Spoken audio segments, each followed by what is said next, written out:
या अधिवेशनामध्ये महायुती सरकारनं जनसुरक्षा कायदा मंजूर केल्याच्या विरोधात खामगाव शहरात काँग्रेसनं उपविभागीय अधिकारी कार्यालयासमोर निदर्शनं केलीत। यावेळी जनसुरक्षा कायद्याच्या प्रती जाळण्यात आला आणि निषेध करण्यात आला। राज्यातील भाजपा आणि महायुती सरकारनं जनसुरक्षा कायदा अधिवेशनात मंजूर केला। या कायद्यातील तरतुदी लोकशाही प्रणालीच्या विरुद्ध आहे आणि यामुळे सर्वसामान्य जनतेच्या स्वातंत्र्याची म्हणजेच सर्वसामान्य नागरिकांच्या हक्कांची पायमल्ली होते आहे। कायद्यामुळे जनतेची मुस्कटदाबी सुरू आहे। ही बाब लक्षात घेऊन या जनसुरक्षा कायद्याचा निषेध करून हा जनसुरक्षा कायदा रद्द करण्यात यावा यासाठी काँग्रेसच्या वतीनं खामगावात उपविभागीय अधिकारी कार्यालयासमोर कायद्याच्या प्रती जाळून निषेध करण्यात आला।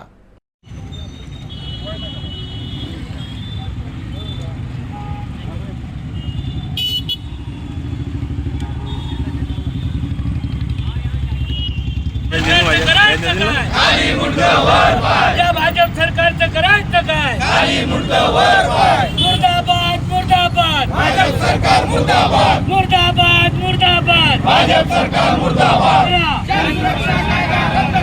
या भाजप सरकारचं करायचं काय?